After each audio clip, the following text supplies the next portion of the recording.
السلام علیکم ورحمۃ اللہ وبرکاتہ۔ الحمد للہ رب العالمین والصلاة والسلام علی نبینا محمد وعلی آلہ وصحبہ اجمعین ومن تبعہم بإحسان الی یوم الدین۔ اعوذ باللہ السمیع العلیم من الشیطان الرجیم من ہمزہ ونفخہ ونفثہ، بسم اللہ الرحمن الرحیم۔ وَلَنَبْلُوَنَّكُمْ بِشَيْءٍ مِّنَ الْخَوْفِ وَالْجُوعِ وَنَقْصٍ مِّنَ الْأَمْوَالِ وَالْأَنفُسِ وَالثَّمَرَاتِ وَبَشِّرِ الصَّابِرِينَ۔ سب سے پہلے ہر طرح کی حمد اور ثنا، تعریف اور توصیف اللہ رب العزت کے لیے لائق اور زیبا ہے، جس کا تعارف یہ ہے کہ وہ رحمان اور رحیم ہے۔ قرآن مجید اللہ تعالیٰ کو انٹروڈیوس کرانے والی، اللہ کا تعارف پیش کرنے والی کتاب ہے۔ ہم اپنے رب کو دو طریقوں سے پہچانتے ہیں۔ ہم اپنے رب کو دو ذریعوں سے پہچانتے ہیں۔ اللہ کو جاننے کے دو طریقے ہیں۔ اللہ کیسا ہے یہ جاننے کے دو ذرائع ہیں۔ ایک ذریعہ ہے اللہ تعالیٰ کی کتاب قرآن۔ اللہ کیسا ہے اگر یہ معلوم کرنا ہے تو ہم کو کیا کرنا ہے؟ قرآن پڑھنا ہے، قرآنی آیات ہیں۔ اور ایک ذریعہ ہے اللہ کی کائنات، ہے نا؟ اللہ کی کائنات کو دیکھ کر کے ہم اللہ کو پہچانتے ہیں۔ ہم خالق کو نہیں دیکھ سکتے پر مخلوق کو دیکھ سکتے ہیں۔ تو ایمان والا بندہ مخلوق کی عظمت کو دیکھ کر کے خالق کی عظمت کو پہچانتا ہے۔ بات سمجھ میں آ رہی ہے نا؟ اللہ کو جاننے کے دو ذرائع ہیں۔ ایک ذریعہ کیسے ہے کہ ہم اللہ کی کتاب کھول کر کے پڑھتے ہیں تو ہم کو پتہ چلتا ہے اللہ کیسا ہے۔ اور ایک ذریعہ ہے کہ یہ کائنات پوری اللہ کی مخلوق ہے، اللہ نے پیدا کی ہے۔ تو مخلوق دیکھ کر کے خالق کی عظمت کا اندازہ ہوتا ہے۔ سورج اتنا روشن ہے تو اس کو بنانے والا کتنا طاقتور ہوگا۔ چاند اتنا حسین ہے تو اس کو بنانے والا کتنا جمال والا ہوگا۔ انسان اتنا ذہین اور حکمت والا ہے تو جس نے یہ حکمت دی ہے وہ خود کتنا حکیم ہوگا، ہے نا؟ تو جب اللہ تعالیٰ کی کائنات ہم دیکھتے ہیں یا اللہ کی کتاب ہم پڑھتے ہیں تو سب سے پہلا جو تعارف اللہ تعالیٰ کا ہم کو ملتا ہے وہ کیا ہے؟ کہ اللہ رحمان اور رحیم ہے۔ سورہ فاتحہ پڑھتے ہیں تو اولین صفات جو اللہ تعالیٰ کی ملتی ہیں وہ کیا ہے؟ الحمدللہ رب العالمین۔ ساری تعریف اللہ کے لیے ہے جو ساری کائنات کا رب ہے۔ الرحمن الرحیم، جو بہت ہی مہربان ہے اور رحمت والا ہے۔ اور جب ہم اس کائنات میں بھی دیکھتے ہیں تو جگہ جگہ اللہ کی نعمتیں بکھری ہوئی ہیں۔ تو یہ کائنات بھی ہم کو بتاتی ہے کہ اس کائنات کا بنانے والا رحمان اور رحیم ہے۔ تو اللہ تعالیٰ رحمان اور رحیم ہے، اس کی رحمتیں بے شمار ہیں، اس کے احسانات انگنت ہیں۔ پر دنیا میں صرف نعمتیں نہیں ہیں، دنیا میں مصیبت بھی ہے، آزمائشیں ہیں، درد ہے، تکلیف ہے، موت ہے، فقر و فاقہ ہے، زلزلے آتے ہیں، ملک کے ملک تباہ ہو جاتے ہیں، قحط پڑتا ہے، بھوک سے بچے جانور انسان مر جاتے ہیں، سیلاب آتا ہے، شہروں کے شہر ڈوب جاتے ہیں، بیماریاں ہیں۔ کبھی ایسا ہوتا ہے کہ کسی ماں کی گود سونی ہو جاتی ہے، چھوٹے سے بچے کی موت ہو جاتی ہے۔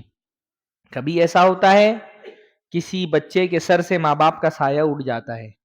یہاں پر درد بھی ہے، تکلیف بھی ہے، مصیبت بھی ہے، غم بھی ہے۔ تو ایک بہت بڑا سوال یہ پیدا ہوتا ہے کہ اگر کائنات کا بنانے والا رحمان و رحیم ہے تو اس نے دنیا میں مصیبت کیوں رکھی ہے؟ یہ بہت اہم سوال ہے نا؟ جس نے کائنات بنائی ہے اگر وہ رحمان اور رحیم ہے تو اس نے دنیا میں مصیبتیں کیوں رکھی ہیں؟ اس سوال کا جواب جاننا بہت اہم ہے دو وجوہات سے. سوال سمجھ میں آیا؟ اللہ رحمان اور رحیم ہے، تو رحمان اور رحیم ہے تو اس کو تو صرف رحمتیں رکھنی چاہیے تھی. اس دنیا میں مصیبتیں ہیں کیوں؟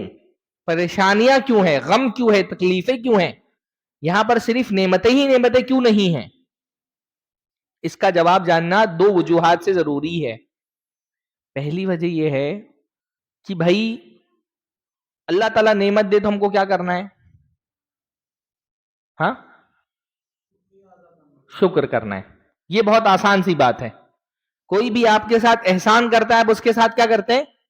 شکر اس کا ادا کرتے ہیں. نعمت میں اللہ تعالیٰ کے ساتھ شکر کا تعلق رکھنا ہے، یہ ایک آسان سی بات ہے. پر اللہ جیسے نعمت دیتا ہے ویسے مصیبت بھی اللہ ہی دیتا ہے. تو مصیبت جب اللہ دے رہا ہے تو ہمارا رویہ اللہ کے ساتھ کیسا ہونا چاہیے؟ یہ بہت اہم چیز ہے، یہ سیکھنے والی چیز ہے کہ مصیبت میں بھی ہم سیکھیں کہ ہمارا تعلق اللہ کے ساتھ کیسا ہو، ہمارا مزاج، ہمارا رویہ، کیونکہ مصیبت بھی اللہ ہی دے رہا ہے. مصیبت بھی اللہ ہی دیتا ہے نا. مصیبت کا خالق کون ہے؟ اللہ ہی ہے. ہاں بھائی، ہم دعا پڑھتے ہیں نا، من شر ما خلق. اللہ تعالیٰ میں اس چیز کے شر سے تیری پناہ چاہتا ہوں جو تو نے پیدا کیا، جو اللہ نے پیدا کیا اس کے مخلوق کے شر سے بھی تیری پناہ چاہتا ہوں. تو مصیبت میں ہمارا رویہ اللہ کے ساتھ کیسا ہو، یہ سیکھنے کے لیے سب سے پہلے یہ جاننا ضروری ہے کہ اللہ تعالیٰ مصیبتیں کیوں دیتا ہے. اور دوسری وجہ یہ ہے کہ اس سوال کا صحیح جواب نہیں مل پانے کی وجہ سے بڑی تعداد میں لوگ ملحد ہو جاتے ہیں، ناستک ہو جاتے ہیں.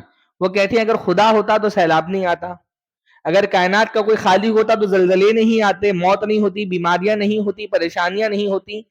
تو ان وجوہات سے ہم آج کے اس درس میں انشاءاللہ تعالی اس سوال کا جواب دیکھیں گے کہ مصیبتیں کیوں آتی ہیں. ریڈی ہیں آپ لوگ جواب دیکھنے کے لیے نا؟ مصیبتیں کیوں آتی ہیں، اس کے کچھ وجوہات میں آپ لوگوں کے سامنے رکھوں گا. سب سے پہلی وجہ مصیبت آنے کی کیا ہے کہ یہ دنیا اللہ تعالیٰ نے آزمائش کے لیے پیدا کی ہے. اس دنیا میں اللہ نے ہم کو امتحان کے لیے پیدا کیا ہے، ایگزام چل رہا ہے ہمارا. اور اللہ تعالیٰ دونوں طرح سے امتحان لیتا ہے. کبھی اللہ تعالیٰ بندے کو مصیبت میں ڈال کے امتحان لیتا ہے، کبھی اللہ تعالیٰ بندے کو نعمت دے کر کے امتحان لیتا ہے. دونوں طریقے امتحان لینے کے ہے نا. اللہ امتحان دونوں طریقوں سے لیتا ہے. ہمارے ساتھ پرابلم یہ ہے کہ ہم مصیبت کو تو آزمائش کہتے ہیں، نعمت کو آزمائش نہیں سمجھتے، ہے نا. عام ذہن یہ بنا ہوا ہے کہ جب کہا جائے فلاں بندہ بہت آزمائش کا شکار ہے تو ہم کو کیا لگتا ہے؟ مصیبت میں چل رہا ہے، اس کی زندگی مصیبت میں چل رہی ہے. پر صرف مصیبتیں ہی آزمائش نہیں ہوتی ہے، نعمت بھی آزمائش ہوتی ہے. کسی انسان کو اولاد نہیں ہو رہی، ہم کو لگتا ہے بیچارہ آزمائش سے گزر رہا ہے. اور وہ جس کو اللہ نے اولاد سے نوازا ہے، کیا اولاد آزمائش نہیں ہے؟ اللہ نے فرمایا انما اموالکم و اولادکم فتنہ، تمہارا مال اور تمہاری اولاد آزمائش ہے. کوئی آدمی فقر و فاشا، فقر و فاقہ اور غربت کی زندگی گزار رہا ہے، ہم کو لگتا ہے بڑی آزمائش کا شکار ہے. اور وہ جس کو اللہ نے مال و دولت ایسی دی ہے کہ پیسے کی ریل پیل ہے اور پیسوں میں وہ ٹہل رہا ہے، کیا وہ آزمائش میں نہیں ہے؟ وہ بھی آزمائش میں ہے. نعمتیں بھی آزمائش ہوتی ہیں جیسے مصیبت آزمائش ہوتی ہے. اللہ نے قرآن مجید میں فرمایا فَأَمَّا الْإِنسَانُ إِذَا مَبْتَلَاهُ رَبُّهُ فَأَكْرَمَهُ وَنَعَمَهُ فَيَقُولُ رَبِّي يَكْرَمَنِ. اللہ جب بندے کو آزماتا ہے اور اس کا امتحان لینے کے لیے اللہ اس کو نعمتیں دیتا ہے اور اس پر خوب کرم فرمائیاں کرتا ہے. پتہ کیا چلا؟ صرف مصیبت آزمائش نہیں ہوتی، نعمت بھی آزمائش ہوتی ہے.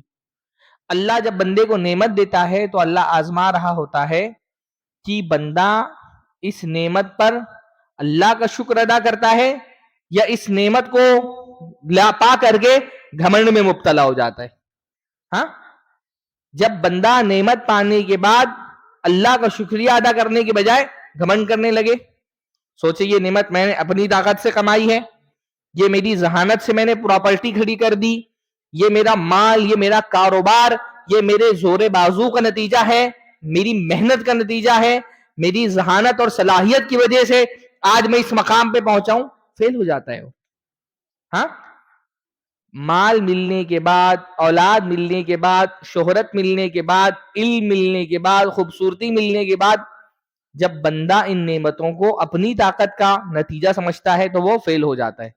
اور جب یہ کہتا ہے ھذا من فضل ربی، یہ میرے رب کا فضل ہے، ذالک رحمت من ربی، یہ میرے رب کی رحمت ہے، تو وہ کامیاب ہو جاتا ہے. تو نعمت بھی امتحان ہے. اور کبھی اللہ تعالیٰ مصیبت سے بھی بندے کو آزماتا ہے. مصیبت میں آزمائش کیا ہوتی ہے؟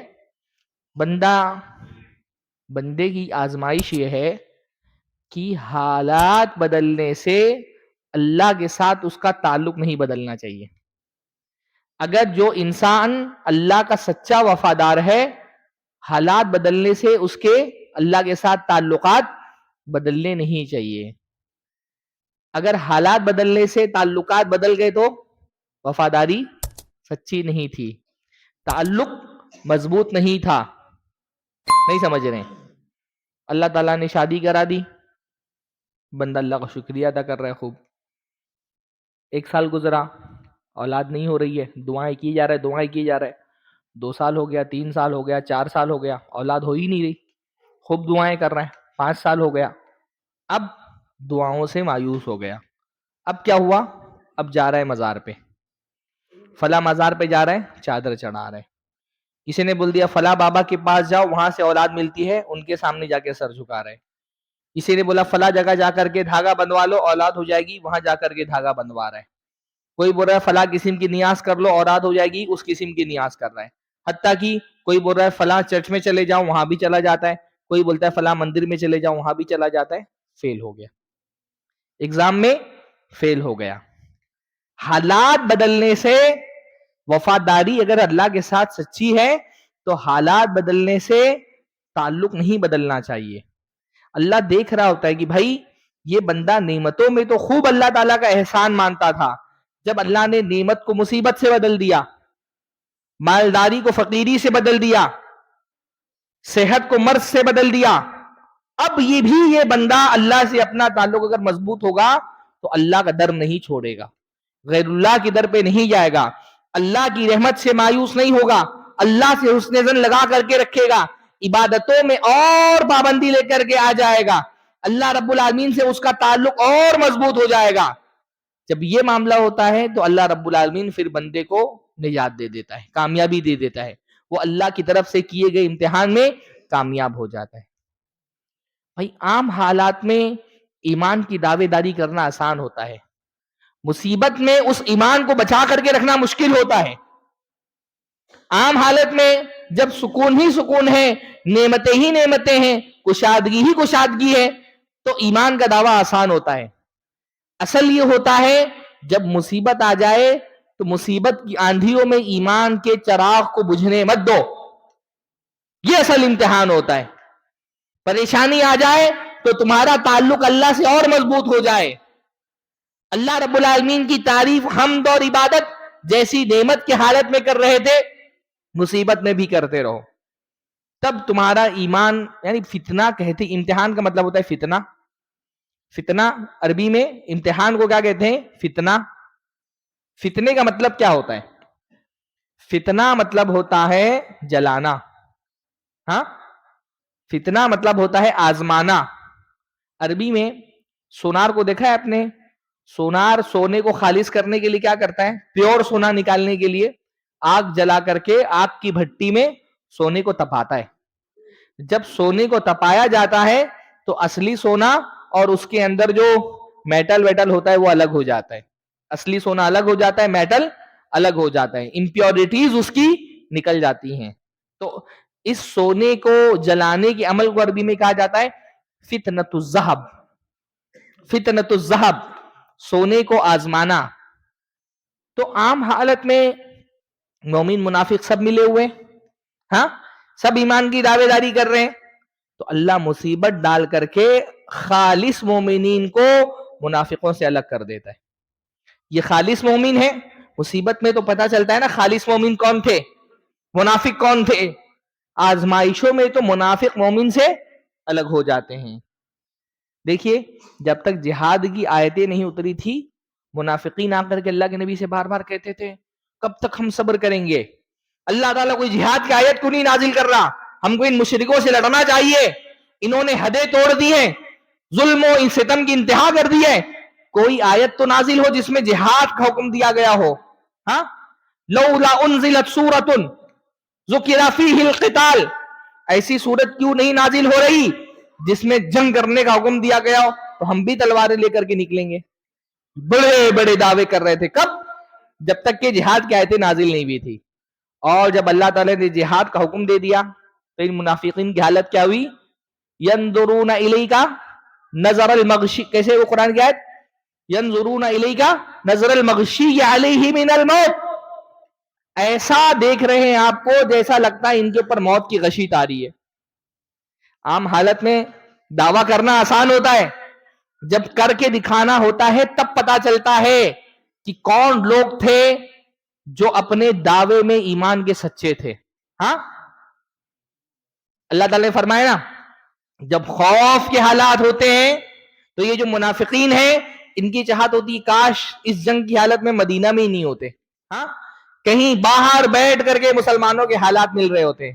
فَإِذَا ذَهَبَ الْخَوْفُ سَلَقُوكُمْ بِأَلْسِنَةٍ حِدَادٍ، اور جب خوف کی حالت ختم ہو جاتی ہے تو یہ منافقین ایک دم تیز زبانوں کے ساتھ آ کے آپ سے ملتے ہیں، باتیں ایسی کرتے ہیں جیسے لگتا ہے زبان سے ہی سب کو کاٹ دیں گے۔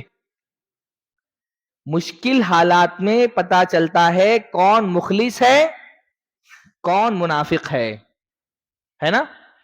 تو یہ مصیبتیں اس لیے آتی ہیں تاکہ اللہ تعالیٰ بندے کو آزمائے، اس کے ایمان کا ٹیسٹ لیا جاتا ہے، ہاں اس کے ایمان کو آزمایا جاتا ہے، کون ہے جو ایمان میں سچا ہے کون ہے جو ایمان میں کھرا ہے۔ تو جب مصیبت آئے ایمان اللہ سے تعلق اور مضبوط ہو جانا چاہیے۔ ہمارے یہاں مصیبت، بھائی فون لگے تو مجلس کا ادب یہ ہے کہ باہر اٹھ کے چلے جائیں، آدھے لوگ وہاں پیچھے دیکھنے لگتے ہیں۔ ہاں بتائیے تو ایمان کی آزمائش کب ہوتی ہے؟ جب مصیبت آتی ہے۔ مصیبتیں کیوں آتی ہیں؟ پہلی وجہ ہمارے ایمان کا امتحان دینے کے لیے، اس لیے مصیبت میں اللہ سے تعلق اور گہرا ہو جانا چاہیے۔ ہاں اللہ کے نبی صلی اللہ علیہ وسلم پر جب مصیبتیں آتی تو کیا ہوتا تھا؟ ہمارے یہاں مصیبتیں آتی ہیں، بیمار ہو گیا نماز چھوڑنے لگے گا، اللہ سے بدزن ہو جائے گا، تھوڑی سی پریشانی آئی تعویذ لا کر کے باندھ رہے، گھر پہ گھوڑے کی نال لگا دی ہے، ہاتھوں میں انگوٹھیاں پہن لی ہے، یہ فیل ہو جاتا ہے مصیبت میں۔ اللہ مصیبت میں دیکھتا ہے تمہارا اللہ پہ بھروسہ کتنا ہے، اور جو بھروسہ کرتے ہیں اللہ ان کو فیل نہیں کرتا۔ جب مصیبت میں آپ اپنا بھروسہ اللہ پہ ظاہر کرتے ہیں ٹھیک ہے، ٹائم جاتا ہے، پر اللہ رب العالمین آخر میں آپ کو کامیاب کرتا ہے۔ ہاں والعاقبۃ للمتقین، بہتر انجام کس کے لیے ہے؟ متقیوں کے لیے۔ مصیبتیں تو آتی ہیں، بھائی حضرت ابراہیم پر مصیبت آئی کتنی بڑی بڑی، پر کیا اللہ تعالیٰ نے ان کو فیل کیا؟ ہاں کیا وہ ناکام رہے ان مصیبتوں میں؟ بھائی اتنی بڑی مصیبت آئی، گھر والوں نے خاندان والوں نے بائیکاٹ کر دیا۔ ہاں آپ کو خاندان کیوں چاہیے ہوتا ہے؟ سپورٹ کے لیے نا، آپ کا نام باقی رہتا ہے۔ کتنی بڑی مصیبت تھی، تو اللہ تعالیٰ جب انہوں نے گھر سے نکال دیا، سوچا اب ابراہیم بے نام و نشاں ہو جائیں گے، اللہ تعالیٰ نے ان کا نام ایسا روشن کر دیا کہ ہماری نماز بغیر حضرت ابراہیم کے ذکر کے پوری نہیں ہوتی ہے۔ اس دنیا میں نماز پڑھنے والے کروڑوں مسلمان ہر نماز میں اس ابراہیم کو یاد کرتے ہیں۔ کہاں حضرت ابراہیم کو ہم نماز میں یاد کرتے ہیں؟ کہاں؟ سورہ درود میں نا، بادشاہ نے آگ میں ڈال دیا، اس کو لگا جل جائیں گے، پر حضرت ابراہیم نے جب اعتماد دکھایا تو آگ میں جلایا، آگ نے جلایا تو دور کی بات، اللہ فرماتے ہیں قرآن مجید میں، اللہ نے فرمایا یا نار کونی بردا وسلاما علی ابراہیم، اے آگ ٹھنڈی ہو جا، صرف ٹھنڈا نہیں کیا، ہاں کہ ہو سکتا ہے بھائی اس کی ٹھنڈک بھی میرے محبوب ابراہیم کو تکلیف پہنچا دے، تو کہا ٹھنڈی اور سلامتی والی ہو جائے ابراہیم کے لیے۔ مصیبت آئی، پر مصیبت میں اللہ تعالیٰ نے اکیلے نہیں چھوڑا حضرت ابراہیم کو، بیوی اور بچوں کو کہا ابراہیم کو کہ جاؤ صحرا میں چھوڑ کر کے آ جاؤ. کتنی بڑی مصیبت تھی. ایک ایسا صحرا جہاں نہ پینے کے لیے پانی نہ کھانے کے لیے کھانا, اللہ کے بھروسے چھوڑ کر کے آ گئے. تو کیا بیوی بچے ضائع ہو گئے؟ نہیں. اللہ نے اس جگہ کو جہاں پر پرندہ پر نہیں مارتا تھا, عبادت کا ایسا مرکز بنا دیا کہ ہر مسلمان کا دل کھنچتا ہے اس جگہ کی طرف. ہم اپنے لیے شرف کی بات سمجھتے ہیں اس مقام کی زیارت جس آب و گیا وادی میں حضرت ابراہیم علیہ السلام اپنی بیوی بچوں کو چھوڑ کے آئے تھے. فیل نہیں کیا اللہ نے نا. ہاں, اللہ نے کہا بیٹے کو ذبح کر دو. کتنی بڑی مصیبت تھی. جو سالوں کی دعا کے بعد بیٹا ملا تھا, کہا اس کو ذبح کر دو. توکل دکھایا اللہ پہ کہ اللہ نے کہا ہے تو کر دوں گا.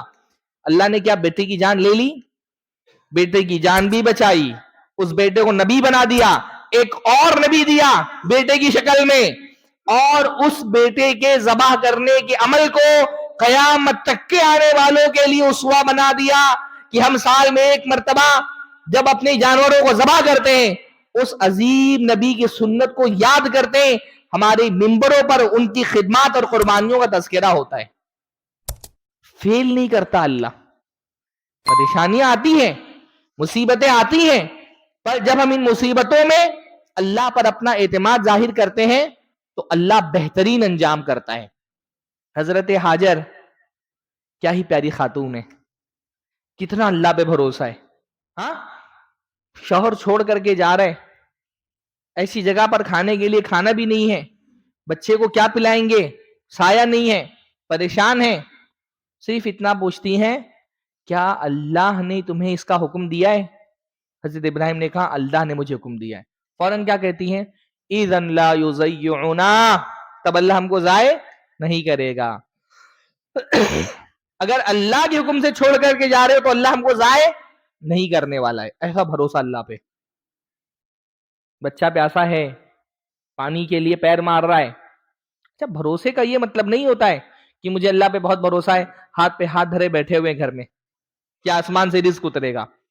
بھروسہ, اللہ پہ بھروسہ اور اپنی محنت کرو, اور یہ امید رکھو کہ اس محنت میں نتیجہ پیدا کرنے والا کون ہے؟ اللہ ہے. بھی حضرت ہاجر سے زیادہ اللہ پہ بھروسہ کرنے والا کون ہو سکتا ہے؟ پر جب بچہ جب پیاس سے تڑپ رہا تھا تو ہاتھ پہ ہاتھ رکھ کے بیٹھی نہیں رہی نا. کیا کیا؟ چکر لگایا.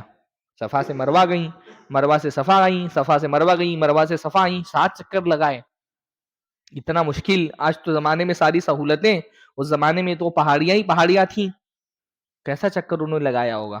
ہاں, پھر جہاں سے پانی نکلنا تھا اللہ نے پانی نکالا. پانی نکلنے کا ایک ٹائم جگہ فکس تھی, پر پانی نکالنے سے پہلے اللہ رب العالمین حضرت ہاجرہ کا توکل چیک کر رہا تھا. ان کا توکل کتنا ہے. اس بے آب و گیا وادی میں بھی حضرت ہاجر کو اللہ رب العالمین سے امید تھی کہ اللہ پانی نکالے گا. اللہ نے صرف پانی نہیں نکالا, زمزم نکال دیا. انہوں نے تو سوچا بھی نہیں ہوگا نا بھائی, وہ تو سوچ رہی ہوں گی کہ میرے بچے کی پیاس بختی طور پہ بجھ جائے. وہ اللہ نے زمزم نکال دیا. ایک اکیلے ان کا بیٹا نہیں, رہتی دنیا تک ساری انسانیت اپنی پیاس بجھا رہی ہے, وہ پانی ختم ہی نہیں ہو رہا. اس صحرا میں جہاں پانی کا کوئی نام و نشان نہیں تھا, ایسا پانی نکالا کہ دنیا بھر کے انسان نہ صرف اس پانی کو پیتے ہیں بلکہ اس کی تعظیم کرتے ہیں, اس کو مقدس سمجھتے ہیں, اور اس پانی کے ذریعے سے اللہ رب العالمین سے دعائیں کرتے ہیں, شفا یابی چاہتے ہیں اس پانی سے. اور وہ جو قدم ان کے چلے صفا اور مروہ تک, قیامت تک آنے والے انسانوں کے لیے لازم کر دیا کہ ہمارا حج و عمرہ نہیں ہوگا جب تک حضرت ہاجر کے نقش قدم کی پیروی نہ کریں. ایک ماں کی سنت کو اللہ تعالیٰ نے ایسی عبادت بنا دی کہ اللہ کے نبی صلی اللہ علیہ وسلم, کائنات کے عظیم ترین انسان بھی ان کے نقش قدم پہ چلے. نبی سے بھی کہا گیا اس ماں کے قدم کی پیروی کرو. فیل کیا اللہ نے. مصیبت تو آئی ان پر بھی نا بھائی. ہماری دنیا میں ہم یہ سمجھتے ہیں کہ انسان جس سے محبوب ہوتا ہے اس کو صرف نوازتا ہے. اللہ کا معاملہ ایسا نہیں ہے. اللہ جس سے محبت کرتا ہے اس کو زیادہ ہی آزماتا ہے نا. مصیبتیں کبھی بھی اللہ رب العالمین کی رضا کا انڈیکیٹر نہیں ہوتی. کسی کو مصیبت میں گرفتار دیکھ کر کے یہ مت سوچو اللہ اس سے ناراض ہے. ہاں، یا خود تم اگر مصیبت کے شکار ہو تو یہ خیال نہیں آنا چاہیے کہ اللہ تعالیٰ مجھ سے ناراض ہے. بس سوچو اگر کوئی گناہ ہوا ہے تو میں توبہ کرتا ہوں کہ کہیں اس گناہ کی سزا کے طور پہ تو یہ مصیبت نہیں آ رہی ہے، اور اللہ سے اچھا گمان رکھتا ہوں کہ انشاءاللہ اس مصیبت ہی میں اللہ نے میرے لیے خیر رکھا ہوگا. اللہ کا معاملہ ایسا ہے، اللہ جتنی محبت کرتا ہے اتنا ہی آزماتا ہے. اللہ کے نبی نے فرمایا ان اللہ اذا احب قوما ابتلاہم، اللہ تعالی جب کسی قوم سے محبت کرتا ہے ان کو آزماتا ہے. ہم کسی سے محبت کرتے ہیں تو صرف نوازتے ہیں نا، اللہ جب کسی سے محبت کرتا ہے تو ان کو آزماتا ہے. فمن رضی فلہ الرضا، تو جو اللہ سے مصیبت میں بھی راضی رہا اللہ اس سے راضی ہو جاتا ہے، اور جس نے مصیبت میں اللہ سے ناراضگی کا اظہار کیا اللہ اس سے ناراض ہو جاتا ہے. ہمارے یہاں کتنے جملے ایسے ہوتے ہیں ناراضگی کے لیے، میری تو قسمت ہی پھوٹی ہے، یہ اللہ تعالیٰ کو میں ہی ملا تھا، یہ ساری مصیبتیں مجھے پر کیوں آتی ہے. بعض لوگ کہتے ہیں اللہ تعالیٰ سے پتہ نہیں میری کیا دشمنی ہے. بندہ جب ناراضگی کا اظہار کرتا ہے اللہ بھی اس سے ناراض ہو جاتا ہے. تو مصیبت آنے کی پہلی وجہ کیا ہے؟ اللہ ہمارے ایمان کا امتحان لے رہا ہوتا ہے. اس مصیبت میں اگر ہم صبر کریں گے انشاءاللہ تعالی اس مصیبت کے اختتام پر کوئی نہ کوئی اللہ رب العالمین ہم کو فائدہ ہی پہنچائے گا. دی حضرت یوسف علیہ السلام پر کتنی بڑی مصیبت آئی، بھائیوں نے لے جا کر کے چھوٹے سے بچے کو کنویں میں ڈال دیا، پر کیا اللہ تعالیٰ نے ان کو فیل کیا؟ اس کنویں کے ذریعے سے سیدھا کہاں پہنچ گئے؟ عزیز مصر کے گھر میں. رہتے تھے ایک دیہات میں پہنچ گئے ایک شہر میں، رہتے تھے چھوٹی سی کٹیا میں پہنچ گئے محل میں. اللہ تعالیٰ کو پتا تھا نا کہ یوسف کو آگے جا کر کے بادشاہی کرنی ہے، ایک ملک کی قیادت اور حکومت سنبھالنی ہے. اس قیادت اور حکومت کے لیے تربیت شام کے اس چھوٹے سے گاؤں میں نہیں ہو سکتی تھی جہاں ان کے والد ان کے ساتھ رہتے تھے. اس قیادت اور سیادت کی تربیت کے لیے ضروری تھی کہ وہ کسی آفیسر کے گھر میں پلتے. بظاہر ایک چیز مصیبت تھی، انہوں نے صبر کیا، اللہ رب العالمین نے اجر دیا کہ ان کی تعلیم و تربیت کا انتظام مصر کے ایک اعلیٰ گھرانے میں کر دیا. ہاں، دوسری مصیبت کیا آئی زندگی میں؟ عزیز مصر کی بیوی نے لے جا کے جیل ڈال دیا. ہاں، پر وہ جیل سیدھا کہاں لے کے گئی؟ ان کو حکومت کے تخت تک، بادشاہ بن گئے. بظاہر مصیبت تھی، انہوں نے صبر کیا. اللہ رب، بلکہ یہ صبر تو زیادہ مشکل تھا.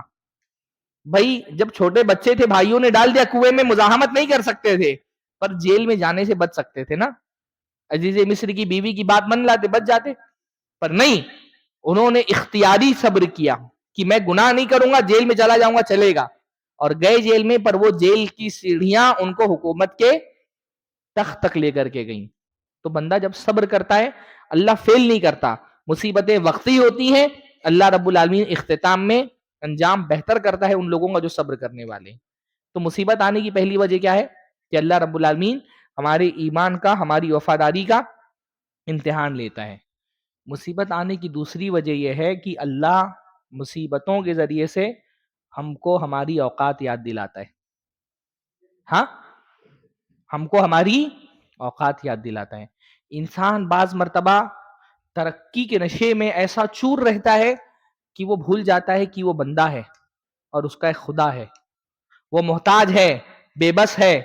اللہ رب العالمین طاقتور ہے، اللہ رب العالمین قادر ہے. انسان اپنے آپ کو خدا سمجھنے لگتا ہے، اپنی طاقت پر گھمنڈ اور غرور میں مبتلا ہو جاتا ہے. اللہ اس کو مصیبت میں ڈال کر کے اس کو اس کی بندگی کا احساس دلاتا ہے. تمہاری یہی حیثیت ہے.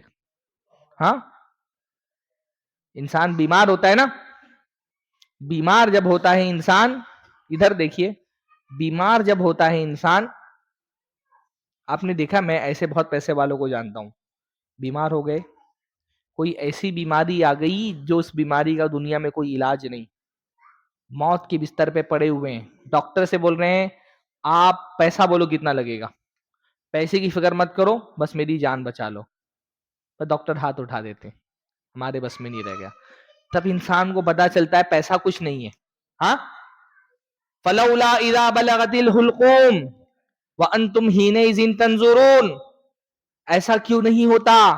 جب تمہارا کوئی چہیتا، تمہارا محبوب، تمہارا باپ، تمہاری ماں، تمہاری بیوی، تمہارا شوہر، کبھی کبھی تمہارا بچہ تمہاری آنکھوں کے سامنے دم توڑ رہا ہوتا ہے، تمہارا عزیز دوست تمہاری آنکھوں کے سامنے دم توڑ رہا ہے، تم کو لگتا ہے پیسہ سب کچھ ہے، ٹیکنالوجی خدا ہے، سائنس خدا ہے، میڈیکل سائنس اتنی ترقی کر چکی ہے، اللہ نے فرمایا ترجعونہا ان کنتم صادقین فلولا ان کنتم غیر مدینین، اگر تم کو لگتا ہے تم کسی کے زیر فرما نہیں ہو، تم آزاد ہو، تم پر کسی کا بس نہیں چلتا، کوئی تمہارا خدا نہیں، کوئی تم پر قادر نہیں، ترجعونہا ان کنتم صادقین، یہ تمہارا چہیتا تمہاری آنکھوں کے سامنے مر رہا ہے، اس کی روح زندہ کر کے واپس لا کر کے اس کو زندہ کر کے دکھاؤ، یہ تمہارا چہیتا تمہاری آنکھوں کے سامنے مر رہا ہے، اس کی روح واپس لاؤ، اس کو زندہ کر کے دکھاؤ، اگر تم کو لگتا ہے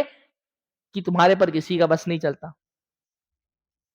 آپ نے وہ صورتحال دیکھی ہے نا، انسان کیسا بے بس ہو جاتا ہے، ہاں، یعنی کسی کا بچہ اگر ہاسپٹل میں ایڈمٹ ہو، اچھا ڈاکٹر لوگ بولتے ہیں علاج کا جب کوشش کر لیتے ہیں، بولتے ہیں اب سب اوپر والے ہی کے ہاتھ میں ہے، ہاں، اب سب اوپر والے ہی کے ہاتھ میں ہے، حالانکہ اب سب اوپر والے کے ہاتھ میں نہیں ہے، تب بھی سب اوپر والے ہی کے ہاتھ میں تھا۔ ڈاکٹر بولتے ہیں اب سب اوپر والے کے ہاتھ میں ہے، بھائی اب نہیں، تب بھی سب اوپر والے ہی کے ہاتھ میں تھا، آپ کے ہاتھ میں کچھ نہیں تھا، پر بندے کو اس بات کا احساس کب ہوتا ہے کہ اب سب اوپر والے کے ہاتھ میں؟ جب وہ اپنی کوششوں میں ناکام ہو جاتا ہے تو، ہاں، پھر اس کو احساس ہوتا ہے بھائی میں تو کچھ نہیں ہوں، میرا مال، میری دولت، میری ترقی، میری ٹیکنالوجی، دنیا کا بڑا سے بڑا ڈاکٹر مرتا ہے کہ نہیں مرتا ہے؟ ہاں، ایک سے ایک اسپیشلسٹ، کیا ان کو موت نہیں آتی؟ آدمی جب مرتا ہے نا، اس کو اپنی یعنی مرض انسان کو اس کی بے بسی کا احساس دلاتا ہے کہ آپ اللہ کی طاقت کے سامنے کتنے کمزور ہیں۔ کووڈ میں کیا ہوا؟ ہاں، کووڈ میں کیا ہوا؟ چھوٹا سا ایک وائرس پوری دنیا گھٹنوں میں آ گئی، ہاں، چھوٹا تھا ایک وائرس پوری دنیا کو زمین پر ٹکا دیا، سب بند، بڑے بڑے ملک بند، ٹرینیں بند، بسیں بند، فیکٹریاں بند، لوگ اپنے گھروں کے اندر بند، ہاں، گھٹنے ٹکا دیے، کس نے بھائی؟ میں نے ایک آسٹریلیا کے ایک اخبار کی نیوز پڑھی تھی اس بیچ میں کہ دنیا میں جتنے بھی کورونا کے وائرس ہیں نا، اگر سارا وائرس ایک جگہ جمع کر دیا جائے تو ایک ٹی سپون ہوتا ہے نا چائے کا چمچ، بس اتنے میں آ جائیں گے۔ وہ وائرس اتنا چھوٹا تھا کہ سارا وائرس اگر ایک جگہ جمع کر دیا جائے تو ایک ٹی سپون میں آ جائے گا، ایک ٹی سپون بھر کا وائرس پوری دنیا کو اس نے اوقات یاد دلا دی اس کی کہ تمہاری اللہ کی طاقت کے سامنے کیا حیثیت ہے، ہاں، اللہ کے سامنے تمہاری کیا اوقات ہے۔ اور یہ تو ہر صدی میں ہوتا رہا ہے، ایسی وبائیں، اس سے بڑی وبائیں آتی رہی ہے، یہ تو بہت چھوٹی موٹی سی بیماری تھی، ہاں، اس سے بڑی بڑی وبائیں ایسی آتی رہی ہیں، آدھی آدھی دنیا کو کھا گئی ہیں۔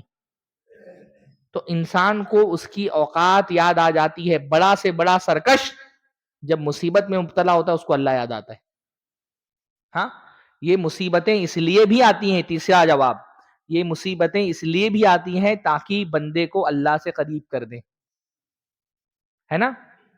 مصیبت میں اللہ تعالیٰ سے جو تعلق بنتا ہے وہ خوشحالی میں کبھی نہیں بن پاتا، مصیبتیں بندے کو اللہ سے قریب کرتی ہیں۔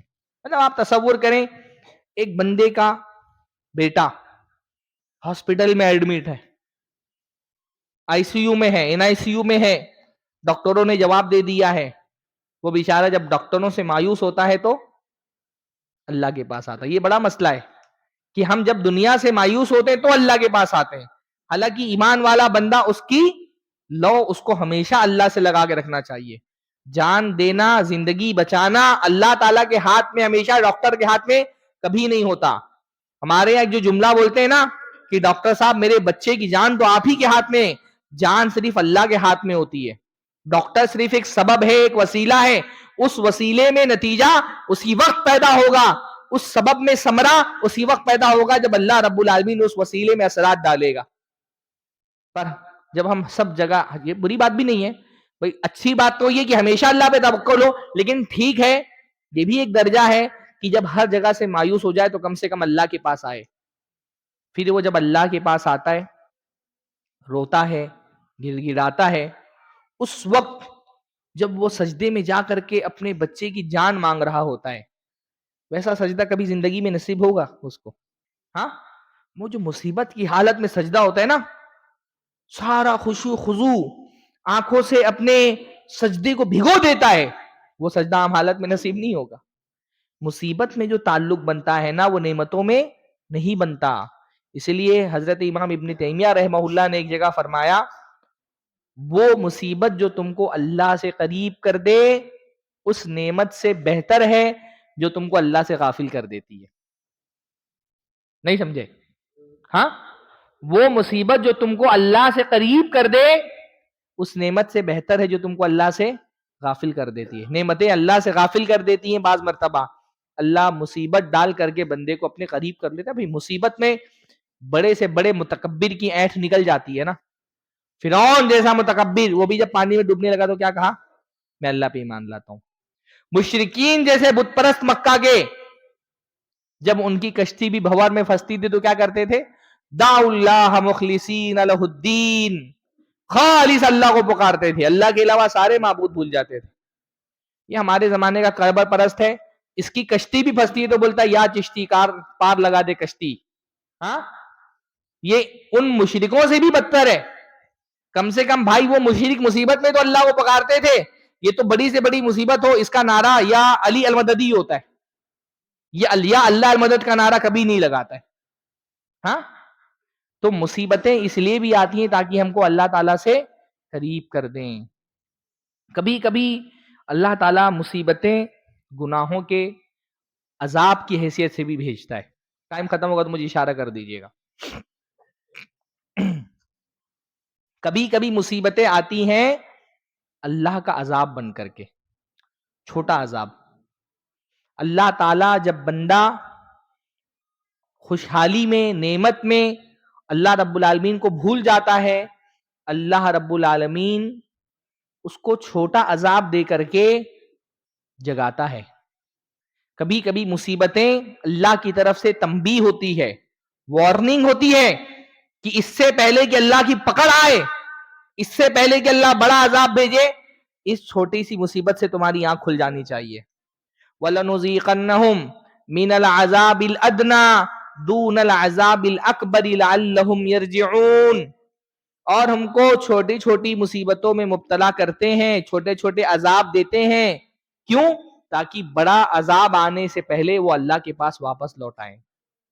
تو مصیبتیں کبھی کبھی اللہ رب العالمین کی طرف سے وارننگ ہوتی ہے، تنبیہ ہوتی ہے کہ واپس لوٹ آؤ، گناہوں کی زندگی چھوڑ دو. اس لیے مصیبت میں اللہ رب العالمین کی طرف رجوع کرنا چاہیے، اپنی زندگی پر غور کرنا چاہیے کہ کہیں مجھ سے کوئی ایسا گناہ سرزد تو نہیں ہو رہا جس کی سزا میں اللہ نے یہ مصیبت دے دی ہو.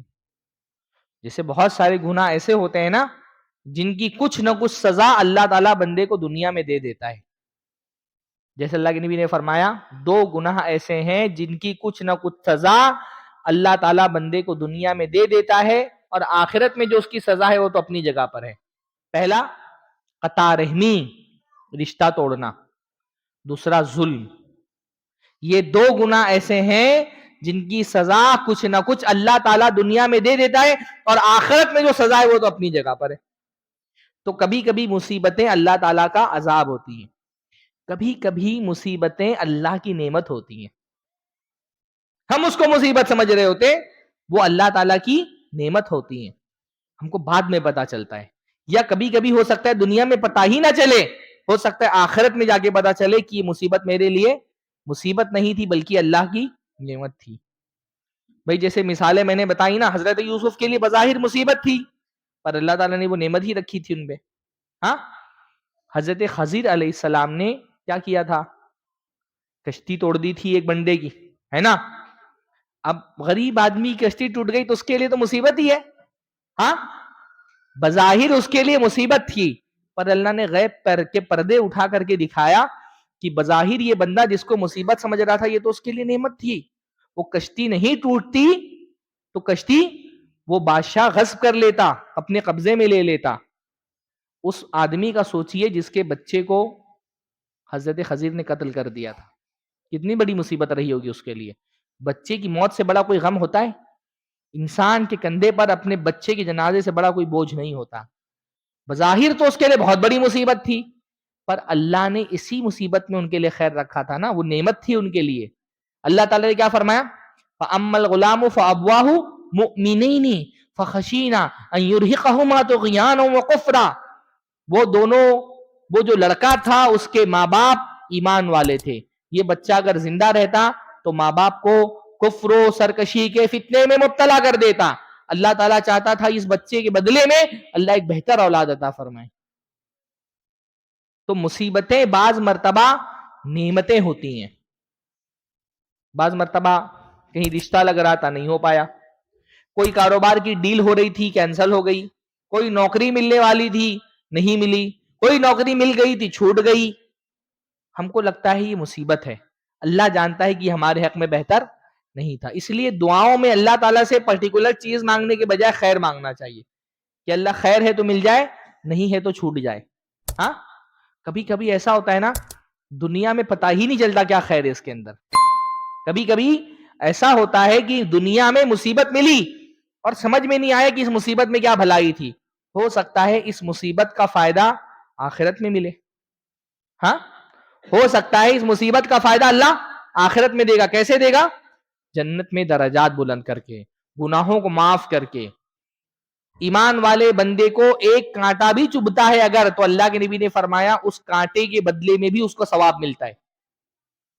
کانٹا بھی چبھتا ہے تو ثواب ملتا ہے.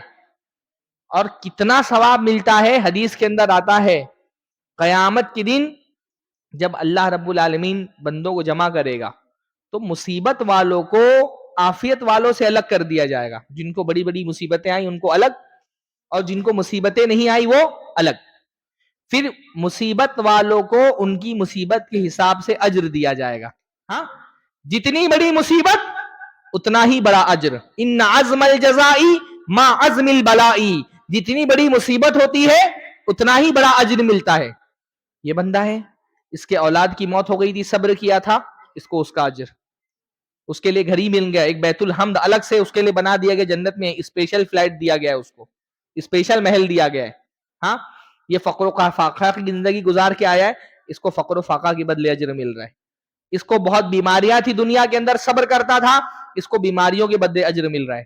جب مصیبت والوں کو ان کی مصیبت پہ اجر دیا جا رہا ہوگا، اور جن کو دنیا میں مصیبت نہیں آئی، عافیت میں رہے، وہ عافیت والے مصیبت والوں کا اجر دیکھیں گے تو عافیت والے تمنا کریں گے کہ کاش دنیا میں ہماری چمڑی کو قینچیوں سے کاٹ دیا گیا ہوتا اور جو اجر ان مصیبت والوں کو مل رہا ہے وہ ہم کو مل جاتا.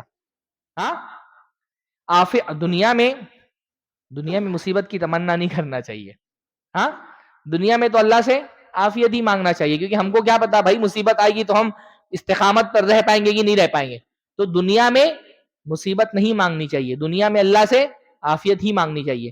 پر اگر مصیبت آ گئی ہے تو صبر کرنا چاہیے، اور یہ سوچنا چاہیے کہ انشاءاللہ ہو سکتا ہے اس کا اجر دنیا میں بھی اللہ دے دے، اور دنیا میں نہیں تو آخرت میں تو ملے گا ہی. اور اتنا ملے گا کہ عافیت والے حسرت کریں گے کہ ہم کو کیوں نہیں آئی یہ مصیبتیں. اللہ درجات بلند کرتا ہے. حدیث میں آتا ہے اللہ تعالیٰ کبھی کبھی بندے کے لیے جنت میں ایک درجہ رکھ دیتا ہے اور بندہ اپنی نیکیوں سے اس درجے کو نہیں پہنچ پاتا. جیسے اللہ نے جنت الفردوس میں تمہارا نام لکھ دیا، اب تم وہ محنت ہی نہیں کر رہے ہو کہ جنت الفردوس میں جا سکو، تو اللہ کیا کرتا ہے؟ اللہ رب العالمین بندے کو مصیبت میں مبتلا کر دیتا ہے، اور اس مصیبت کے ذریعے سے اس کے گناہوں کی مغفرت ہوتی ہے، اس کے درجات بلند ہوتے ہیں، یہاں تک کہ وہ اس درجے پہ پہنچ جاتا ہے جس درجے پہ اللہ نے اس کو رکھا تھا، اپنے صبر کی وجہ سے، اپنی استقامت کی وجہ سے، اللہ کے ساتھ حسن ظن کی وجہ سے. تو مصیبت میں یہ دونوں رویے ہونے چاہیے. مصیبت عذاب بھی ہو سکتی ہے تو استغفار بھی کرنا چاہیے، گناہوں سے توبہ بھی کرنی چاہیے، گناہوں کی زندگی چھوڑ بھی دینی چاہیے. اور مصیبت نعمت بھی ہو سکتی ہے تو اللہ سے اچھا گمان بھی رکھنا چاہیے کہ انشاءاللہ اللہ رب العالمین نے اسی مصیبت میں ہمارے لیے خیر رکھا ہوگا. اسی طرح مصیبت جو ہے نا، آخری بات بتاتا ہوں، مصیبت صرف بندے کے لیے امتحان نہیں ہوتی ہے. مصیبت صرف اس بندے کے لیے امتحان نہیں ہوتی جس کے اوپر مصیبت آئی ہے. کبھی کبھی اللہ تعالیٰ ایک بندے کو مصیبت میں، یہ بہت اہم بات ہے، مصیبت صرف اس بندے کے لیے امتحان نہیں ہوتی جو بندہ مصیبت میں مبتلا ہے. کبھی کبھی اللہ تعالیٰ ایک بندے کو مصیبت میں ڈال کر کے اس کے ارد گرد کے لوگوں کا امتحان لے رہا ہوتا ہے. ہو سکتا ہے تمہارے بھائی کی مصیبت تمہارے لیے امتحان ہو. اللہ دیکھ رہا ہے کہ میں نے اس کے بھائی کو مصیبت میں مبتلا کیا، اب اس کے بھائی کا رویہ اس کے ساتھ کیسا ہے، یہ مدد کرنے کے لیے آتا ہے کہ نہیں آتا ہے. آپ کے پڑوسی کی مصیبت آپ کا امتحان ہو سکتی ہے کہ آپ کا پڑوسی بھوکا سو رہا ہے، پر اس کی مصیبت میں امتحان آپ کے ایمان کا ہے. آپ کا پڑوسی بھوکا سو جائے، آپ پیٹ بھر کر کے سو جائیں، پڑوسی کی فکر نہ کرے، آپ امتحان میں فیل ہو گئے. ہاں، آپ کے کسی رشتہ دار کا فقر و فاقہ آپ کا امتحان ہو سکتا ہے. اللہ تعالیٰ ایک بندے کو مصیبت میں ڈال کر کے اس کے ارد گرد اس کے جتنے متعلقین ہیں، احباب ہیں، جان پہچان والے، سب کو آزما رہا ہوتا ہے. تو صرف مصیبت والے کے لیے امتحان نہیں ہوتی، مصیبت ان لوگوں کے لیے بھی امتحان ہوتی ہے جو اس کے ارد گرد موجود ہیں. تو اپنے گرد میں کوئی آدمی کو مصیبت میں مبتلا دیکھو تو یہ مت سوچو یہ آزمائش کا شکار ہے، یہ سوچو اس کی مصیبت کے ذریعے اللہ میری آزمائش کر رہا ہے. اللہ کے نبی نے فرمایا نا کہ ایک بھوکا آدمی انسان کے پاس آتا ہے، اللہ تعالیٰ قیامت کے دن پوچھے گا، اے میرے بندے، میں نے تم سے کھانا طلب کیا تھا، تم نے مجھے کھلایا نہیں. تو بندہ کہے گا اللہ تعالیٰ تو غنی ہے، بے نیاز ہے، تجھ کو کھانے کی کہاں ضرورت. اللہ فرمائے گا میرا فلاں بندہ تجھ سے کھانا مانگنے کے لیے آیا تھا، اس کو کھلا دیتا تو مجھے بھی اس کے پاس پا لیتا. بھوکا وہ تھا، امتحان آپ کا تھا. ہاں، کپڑے اس کے پاس نہیں تھے، ٹھنڈی میں وہ ٹھٹر رہا تھا، امتحان آپ کا ہو رہا تھا. کاروبار اس کا بیٹھ گیا تھا، امتحان آپ کا ہو رہا تھا. مرض کا شکار وہ تھا، امتحان آپ کا ہو رہا تھا. صرف مصیبت میں مبتلا شخص کا امتحان نہیں ہوتا، اس کے گرد جو لوگ ہیں ان کا بھی امتحان ہوتا ہے. تو مصیبتیں بعض مرتبہ ہمارے ارد گرد جو لوگ ہیں نا ان کا امتحان لینے کے لیے آتی. اس لیے مصیبت میں تو پتا چلتا ہے کہ اپنا کون ہے. ہاں، مصیبتیں نہ آئے تو پتا نہیں چلے گا اپنا کون ہے پرایا کون ہے نا. مصیبت مخلصوں کو منافقوں سے واضح کر دیتی ہے.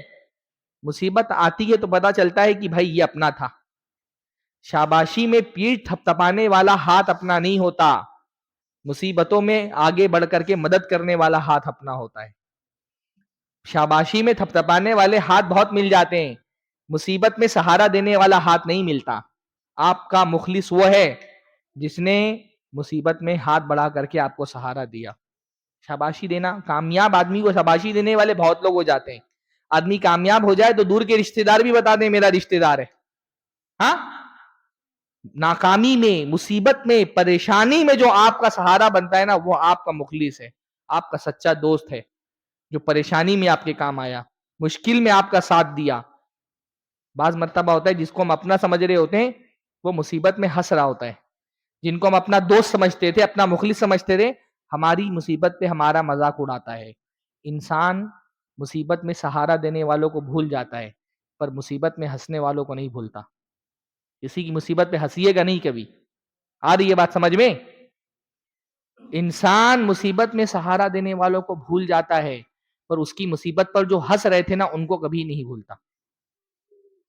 ہم کو پتا چلتا ہے، بہتوں کو ہم کو لگتا ہے کہ یہ ہمارا مخلص ہے، ہمارا دوست ہے، ہمارا عزیز ہے، اس کے دل میں ہمارے لیے بڑی چاہت اور الفت ہے. جب آپ مصیبت میں ہوتے ہیں تو پتا چلتا ہے اس کے دل میں کینہ بھرا تھا، بغض بھرا تھا، آپ کے لیے نفرت بھری تھی. حسد کی جو گندگی اس نے اپنے دل کی گہرائیوں میں دفنا کے رکھی تھی، جب آپ مصیبت میں مبتلا ہوتے ہیں تو پھر اس کا گٹر پھوٹتا ہے اور ساری گندگی باہر آتی ہے. مصیبت نہ آئے تو پتہ نہ چلے کہ آپ کا اپنا کون ہے اور پرایا کون ہے. مصیبت کا ایک فائدہ یہ ہے کہ اپنے اور پرایوں کا فرق پتہ چل جاتا ہے. مصیبت اس حیثیت سے بھی نعمت ہوتی ہے. ہاں، مصیبت اس حیثیت سے بھی نعمت ہوتی ہے. اللہ ہم کو ہر طرح کی مصیبتوں سے بچا کر کے رکھے. اچھا آخر میں کچھ باتیں میں ایسے اشارتاً بول دیتا ہوں، لمبی تقریر ہو گئی. مصیبت میں ہم کو کرنا کیا ہے؟ پہلی بات استقامت دکھانا ہے، دین پر ڈٹے رہنا ہے، عبادتوں پہ اور محنت کرنی ہے. یہ نہیں کہ مصیبت آ گئی تو نمازیں چھوٹنے لگی ہیں، مصیبت آ گئی تو ذکر و اذکار سے غافل ہو گئے. مصیبت میں اللہ رب العالمین سے تعلق اور مضبوط ہو جانا ہے. پہلی چیز استقامت. دوسری چیز تقوی. مصیبت میں ڈال کے اللہ تعالیٰ بندے کو دیکھ رہا ہوتا ہے کہ یہ بعض مرتبہ آدمی عام حالات میں حرام کی طرف نہیں جاتا، مصیبت ہوتی ہے تو ذہن بولتا ہے حرام کی طرف جاؤ. ہاں، کاروبار نہیں چل رہا ہے، اب مصیبت آ گئی ہے، شیطان بولتا ہے اب سود کھاؤ، اب بینک سے جا کے لون لے لو. مصیبت میں تقوی دکھانا، حلال پہ ڈٹے رہنا. استقامت یہ کہ بندہ حلال کے راستے کو نہیں چھوڑے. توکل یہ کہ بندہ حلال کے راستے کو نہیں چھوڑے. اور حلال چھوڑ دیا تو توکل باقی رہا. ہاں، کاروبار نہیں چل رہا تھا، اب جایا بینک سے لون اٹھا کر کے لایا، مجھے اللہ پہ بہت توکل ہے، اللہ مجھے برکت دے گا اس میں. ہاں، یہ توکل ہے. حلال چھوڑ دیا تو توکل ختم. بھائی سب سے بڑا توکل کا اظہار یہ ہے کہ بندہ یہ کہے میں حرام نہیں جاؤں گا، حرام والا آپشن نہیں چوز کروں گا، انشاءاللہ اللہ میرے اس حلال ہی میں برکت دے گا. اصل توکل یہ ہے نا، اصل توکل تو یہ ہے. اور جو اس حساب سے اللہ پہ توکل کرتا ہے تو اللہ تعالیٰ اس کو کامیاب کرتا ہے. وَمَن يَتَوَكَّلْ عَلَى اللَّهِ فَهُوَ حَسْبُهُ إِنَّ اللَّهَ بَالِغُ أَمْرِهِ قَدْ جَعَلَ اللَّهُ لِكُلِّ شَيْءٍ قَدَرًا. جو اللہ پہ توکل کرے گا اللہ اس کے لیے کافی ہو جائے گا. اور اللہ کے لیے دنیا میں کوئی کام مشکل نہیں ہے. اللہ جب چاہتا ہے تو اپنا کام کر کے رہتا ہے، پر اللہ نے ہر چیز کی قدر طے کی ہے، ایک ٹائم طے کیا ہے، ایک مقدار طے کی ہے، وہ کام اپنے ٹائم پر ہوگا. ہاں، وَمَن يَتَّقِ اللَّهَ يَجْعَل لَّهُ مَخْرَجًا وَيَرْزُقْهُ مِنْ حَيْثُ لَا يَحْتَسِبُ. جو اللہ کا تقوی دکھائے گا، اللہ پر بھروسہ کرتے ہوئے حرام سے بچے گا، حلال میں خود کو بند رکھے گا، اللہ اس کے حلال میں برکت دے کے کوئی ایسا راستہ کھولے گا کہ اس کو گمان بھی نہیں ہوگا کہ یہاں سے بھی رزق آ سکتا تھا. تو دوسری چیز کیا ہے؟ تقوی دکھانا اللہ پہ. تیسری چیز کیا ہے کہ مصیبت آئے تو اپنے کمتر سے موازنہ کرو. ہر مصیبت سے بڑی کوئی نہ کوئی مصیبت ہوتی ہے. مصیبت میں اللہ رب العالمین کا شکر کرو، یہ بہت اہم بات ہے. مصیبت میں صبر کرنا ہے یہ تو سمجھ میں آتا ہے نا، مصیبت میں شکر بھی کرنا چاہیے. ہاں، مصیبت میں شکر کیا ہے؟ ایک سلف میں سے کوئی عالم ہے، وہ فرماتے ہیں جب مجھ پر کوئی مصیبت آتی ہے تو میں 4 چیزوں پہ اللہ کا شکر ادا کرتا ہوں. پہلا کہ مجھ پر مصیبت آئی، اللہ نے مجھے صبر کرنے کی توفیق دی، اس صبر پہ اللہ کا شکر ادا کرتا ہوں. دوسرا، مصیبت آئی تو میں نے انا للہ و انا الیہ راجعون پڑھا، اس کا ثواب ملا نا. تو اللہ نے انا للہ و انا الیہ راجعون پڑھنے کی توفیق دی، موقع عنایت فرمایا، اس پر بھی اللہ کا شکر ادا کرتا ہوں. تیسرا، اللہ تعالیٰ نے جو مصیبت دی، اللہ چاہتا تو اس سے بڑی مصیبت دے سکتا تھا، پر اللہ نے یہی مصیبت دی، اس پر بھی اللہ کا شکر ادا کرتا ہوں. ہاں بھائی، ایکسیڈنٹ ہو گیا، پیر ٹوٹ گئے، جان بھی جا سکتی تھی، اس پر بھی اللہ کا شکر ادا کرتا ہوں. اور سب سے بڑا شکر اس بات پر کہ مصیبت میں اللہ رب العالمین نے میری دنیا کو ڈالا، میرا دین مصیبتوں سے محفوظ ہے. مصیبت 2 طرح کی ہوتی ہے نا، دنیا کی مصیبت اور دین کی مصیبت. تو اللہ نے دنیا کی مصیبت دی، دین کی مصیبت نہیں دی. دین کی مصیبت کیا ہے؟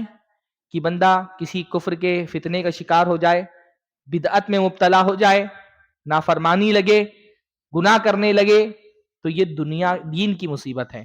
تو اللہ نے میرے ایمان کو، میرے اخلاق کو، میرے اعمال کو، میری آخرت کو، میرے دین کو مصیبت سے محفوظ رکھا.